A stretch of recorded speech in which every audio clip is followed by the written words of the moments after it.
마태복음 17장 9절에서 13절 말씀 제가 봉독해 드리겠습니다.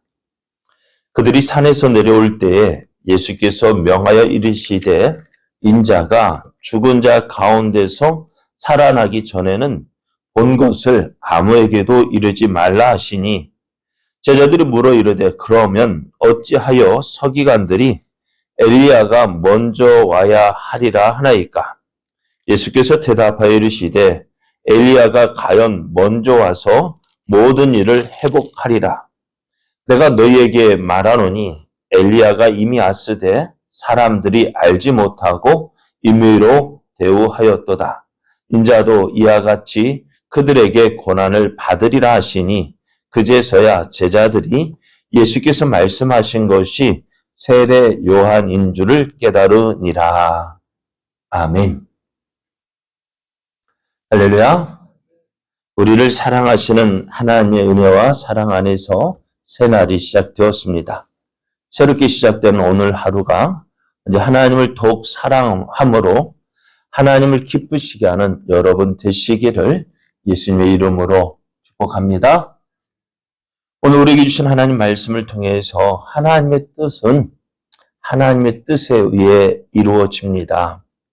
하나님의 뜻은 하나님의 뜻에 의해서 이루어집니다. 이런 제목으로 하나님 말씀을 전하겠습니다. 예수님께서 베드로와 야고보 그리고 요한을 데리고 높은 산에 기도하러 올라가셨습니다. 예수님께서 이렇게 기도하러 올라가실 때 그곳에서 예수님의 모습이 변형이 되셨어요. 예수님께서 변형된 모습은 예수님께서 사람의 몸으로 이 땅에 오시기 전의 모습이고요. 또한 이 땅에 다시 오실 그 모습이기도 했습니다. 그래서 예수님은요, 16장 28절을 보면은 이렇게 말씀하셨거든요. 진실로 너에게 이르노니 여기 서 있는 사람 중에 죽기 전에 인자가 그 왕권을 가지고 오는 것을 볼 자들도 있느니라 라는 이 말씀대로 그 예수님의 그 영광의 모습을 이제 보게 된 것입니다. 그 예수님의 모습이 얼마나 놀랍고 영광스러웠던지 또 그곳에서 모세와 엘리야가 예수님과 함께 예수님께서 별세하실 것에 대해서 말씀하는 것을 본 베드로가요. 다른 건 몰라도 그 영광의 모습이 너무 좋아서 이렇게 이야기를 했습니다. 주여, 우리가 여기 있는 것이 좋사오니 만일 주께서 원하시면 내가 여기서 초막 셋을 짓되 하나는 주님을 위하여, 하나는 모세를 위하여, 하나는 엘리야를 위하여 하겠다라고 했습니다. 그만큼 그것이 은혜로운 장소였었습니다. 하지만 예수님은요, 그곳에 머물지 않으시고 다시 산 아래로 내려오셨습니다. 왜 그럴까요? 왜 예수님은 베드로가 그렇게 좋다 하는 곳에 머물지 않으시고요? 왜 산 아래로 내려오셨을까요? 예수님의 사명이 산 아래에 있기 때문에요. 예수님의 사명이 무엇입니까? 예수님께서 이 땅에 오신 이유가 뭐예요? 그 영광의 모습으로 계시는 것도 좋지만은요. 예수님께서 이 땅에 오신 그 이유가 우리를 위하여서 이 땅에 오셨기 때문에요. 우리를 위하여서 대속의 죽음을 당하시기 위하여 이 땅에 오셨습니다. 그 사명이 이르기 어떻게 미산 아래로 내려가야 했습니다. 마찬가지로 제자들도 어떨까요? 그 산 안에 있는 것이 베드로가 볼 때는 좋았지만은요, 어때요? 제자들의 사명도 어디에 있어요? 산 아래에 있습니다. 주님의 몸된 주님의 제자로서 주님을 자기를 부인하고 자기 십자가를 지고 따라야 할 그 사명이 은혜 받은 그곳에 있는 것이 아니라 그 사명을 이루기 위해서 은혜를 주신 것입니다. 예수님께서는 그 산에서 그 영광스러운 그 모습을 본 제자들, 어땠을까요? 그것을 당장이라도 다른 제자들에게 이야기하고 싶었을런지도 몰라요. 우리가 예수님의 그 영광의 모습, 놀라운 모습을 보았다. 자랑하고 싶었을 것인데 예수님께서 뭐라 말씀하시느냐? 예수님께서 십자가에 죽으시고 부활하실 때까지 아무에게도 말하지 말라고 하십니다. 예수님 당시에 유대인에게는요, 모세와 같은 선지자라는 문구는요, 여러 가지로 이해될 수가 있었습니다.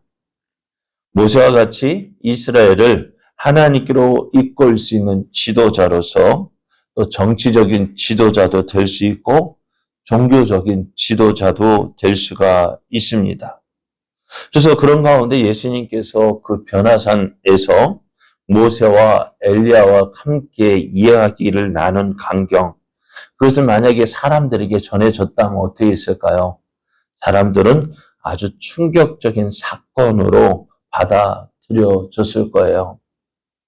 예수님께서 산에서 모세와 이야기하셨다. 엘리야와 이야기하셨다. 그렇게 될 때 특히 이제 로마 제국의 식민지 하에 있었던 그 시대, 이 모세와 같은 정치적인 지도자가 필요한 그때에 예수님과 모세의 신비한 만남, 그것은 이스라엘 백성으로 하여금 예수님을 정치적인 메시아로 인식하게 하는 상황이 될 수도 있었을 거예요. 사실 당시 이스라엘 백성들이 예수님이 원하는 모습이 이런 모습이었을 거예요. 어떤 모습이요? 정치적인 모습. 그래서 이스라엘을 로마 식민지하에서 구원할 그 정치적이고 군사적인 그 메시아를 기대하고 있었습니다. 그래서 예수님 빌라도가 바라바를 놓아줄 것인지 예수님을 놓아줄 것인지 선택하라 했을 때에 왜 예수님을 선택하지 않았을까요? 일주일 전에, 불과 며칠 전에 예수님께서 예루살렘에 입성하실 때 사람들이 그렇게 예수님을 환영했잖아요. 마치 개선하는 장군처럼, 임금처럼 온 이스라엘 백성들이 어떻게 예수님을 맞이했잖아요. 호산나 찬송하리로다. 다윗의 이름으로 오시는 이여 호산나 찬송하리로다. 호산나라는 말이 뜻이 무엇입니까? 우리를 구원하여 달라는 말입니다. 그토록 이스라엘 백성들이 원하던 모습은요, 바로 그런 정치적인 메시아였습니다. 그런데 예수님께서 그런 모습으로 시간 일주일이 다 돼가는데도 아무런 반응이 없는 거예요. 무언가 이번 6월절에는 그런 어떤 정치적인 메시아로 나타날 줄 알았는데요. 그렇지 않았어요. 그 실망감이 오히려 예수님을 어떻게 십자가에 못 박으라고 외쳤을 거예요. 그렇게 이제 오늘 이스라엘 백성들이 오늘 그런 정치적인 메시아로 사람들이 인식하게 되어졌다면은 어떻게 되어졌을까요? 예수님의 대속의 죽음에 대한 계획에 차질이 발생할 수도 있었을 거예요. 그래서 예수님의 대속의 죽음을 위해서는요, 이 놀라운 광경이요, 소문이 나지 않는 것이 훨씬 유리했을 거예요. 그래서 예수님은 그 제자들에게 이런 일을, 산에서 본 그 일을 아무에게도 이야기하지 말라고 하셨어요. 그런데 그랬더니 이제 제자들이 궁금한 것이 있습니다. 당시 서기관들이 사람들에게 가르칠 때에 엘리야가 먼저 와야 하리라 하지 않았습니까? 메시아가 오기 전에, 그리스도가 오시기 전에 엘리야가 먼저 와야 한다고 가르쳤다는 거예요. 그런데 지금 그 일에 대해서 묻습니다. 첫 번째, 그러니까 이 메시아 오기 전에 엘리야가 와야 한다고 가르쳤는데 그 일이 어떻게 이루어지는지 묻습니다. 그래서 유대인의 관점에 의하면은요, 메시아가 오기 전에 엘리야가 와서 이루어야 하는 일들이 있었습니다. 첫 번째는 메시아가 오기 전에 마치 아들이 아버지께로 돌아갈 수 있도록 사람의 마음을 평화롭게 준비시켜야 한다는 거예요. 백성들을 어떻게 해요? 백성들을 그 왕을 맞이할 수 있도록 그 마음을 준비시켜야 한다는 것입니다. 두 번째는 기존에 엘리야가 하던 일들을 행한다는 것입니다. 엘리야가 어떻게 했어요? 아방 시대에 갈멜산에서 바알과 아세라 선지자들과 누가 참 신인지 그것을 놓고 경을 싸웠습니다. 그래서 바알 선지자들과의 싸움이라든지 아합에게 예언을 하는 것이라든지 마치 구약 성경에 엘리야가 행했던 많은 일을 해야 한다라고 말을 했어요. 그런데 제자들이 관점에서 볼 때요, 이런 일이 이루어지지 않았거든요. 근데 예수님은요, 이런 일이 벌써 이루어졌다라고 말씀하세요. 그 일이 누굽니까? 그 엘리야가 누구라고요? 세례 요한이었다고요. 오늘 사람들이 볼 때 어떻게 세례 요한이 그런 일을 할 수 있느냐? 세례 요한이 어떻게 엘리야의 그 사역을 했느냐라고 판단할 수가 있습니다. 그러나 세례 요한도 나는 세례 요한 예루살렘에서 내려온 종교 지도자들이 세례 요한이 그리스도이신지를 확인하기 위하여 내려왔을 때 나는 그가 아니라 나는 그의 길을 예배하기 위해서 먼저 그 소리라고 강야에 애치는 자의 소리라고 대신 이야기를 했습니다. 그 모습처럼 세례 요한은 그 모습처럼 하나님의 뜻대로 하나님의 일을 이스라엘 백성들의 마음을 예수님께로 향하게 했습니다. 그래서 어떻게요? 회개하라 천국이 가까이 왔느니라 그 말씀을 세례 요한이 먼저 전하였고 예수님이 그 말씀을 받아서 이어서 계속해서 전하는 것을 보게 됩니다. 그리고 오늘 사람들은요, 자신의 생각으로 하나님의 일을 판단하려고 합니다. 세례 요한이 어떻게 엘리야 같은 일을 했느냐?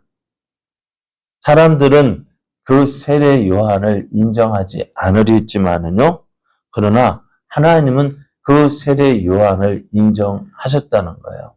자, 하나님의 뜻은요, 사람이 인정해야만 인정받는 것이 아닙니다. 하나님께서 그 길을 만드셨고요. 하나님께서 그 길을 이루어 가시는 거예요. 우리가 해야 할 일은 무엇이냐? 그것을 판단하고 이것이 하나님의 뜻이다, 아니다 판단하기 전에 하나님께서 마련해 놓으신 그 길을 따라서 하나님께로 나아가는 것입니다. 오늘 우리가 예수님을 믿는 것이요. 하나님의 자녀가 되는 것이요. 우리 생각으로 어때요? 예수 믿는다고 해서 그게 대단한 일입니까? 그죠? 예수 믿는다고 하는 대단한 일이에요? 그런데 그래서 어떻게 사람들이요? 예수님 믿는 것을 하찮게 여깁니다. 예수 믿는다고 달라질 거 없잖아요. 그런데 별거 아니잖아요. 그죠?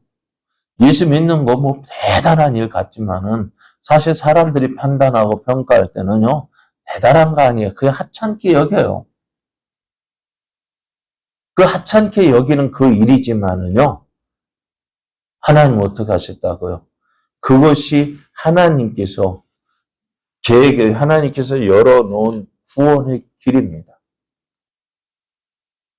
사실 그래요. 우리가 예수님 믿고 구원 받는 거 쉬워요? 어려워요? 어떻게 보면 참 쉽잖아요. 예수 믿으면 구원 받으니까요. 예수 믿으면 천국 간다 하니까요. 너무 쉽잖아요. 너무 쉬우니까 이상한 거예요. 붕어빵을 나눠줄 때 공짜로 준다니까요. 사람들이 믿지 않아요. 왜 이거 그거 공짜로 주냐고요. 그래서 어떤 사람 안 받으려고 해요. 공짜니까 안 받는다고 해요. 예수 믿고 하나님의 자녀가 되는 거, 이거 뭐 다른 특별한 거 없잖아요. 믿기만 하면 구원받는데 너무나 쉬운 거예요. 그런 사람들 어떻게 해요? 믿으려 하지 않아요. 그러나 이 너무나 쉬운 이 길, 너무나 쉬운 이 길을 어떻게 해요? 너무나 쉽기 때문에 우리가 어렵다고 하면 다 구원받을 수 있을까요? 하나님의 뜻은요, 모든 사람이 구원받기를 원하시는 거예요. 그래서 아주 쉬운 길을 마련해 놓으셨는데 우리는 그 길이 어렵다, 너무 쉽기 때문에 아니라고 생각합니다. 그러나 너무 쉬운 것이 하나님의 뜻이에요. 우리를 사랑하시는 하나님의 뜻입니다. 그래요, 오늘 하나님의 뜻은요, 사람이 인정하느냐, 인정하지 않느냐, 그것에 의해서 결정되는 것이 아닙니다. 하나님의 뜻은 어떻게 해요? 하나님의 뜻에 의해서 이루어지고요, 결정되는 거예요. 우리가 해야 할 일은 뭐예요? 우리가 그 하나님께서 예배해 놓으신, 하나님이 그 계획하신 그 길을 믿음으로 가는 거예요. 그것이 우리에게 필요한 거예요. 오늘도 우리가 이러한 하나님의 사랑, 믿고 의지하며 감사함으로 나아가야 되잖아요. 어제도 오후에도 말씀드렸습니다만은 우리가 구원받는 것이 참 힘들다면 어떻게, 그래야 구원받는 것 같다면 어떻게 될까요? 아무나 구원 못 받잖아요. 어느 누구나 오라 했습니다. 수고하고 무거운 짐진 자들 다 내게로 오라 했어요. 그만큼 쉬운 길이에요. 그것이 주님께서, 하나님께서 만들어 놓으신 그 길입니다. 하나님의 뜻. 그것을 우리가 믿고 순종함으로 나아가는 자에게 하나님의 뜻이 이루어지고요. 그래서 하나님께서 예배해 놓으신 그 풍성한 은혜를 누릴 수가 있습니다. 이 놀라운 은혜를 누리는 오늘 우리의 삶, 오늘 이 하루 또 우리의 삶 되어지기를 예수님의 이름으로 축복합니다.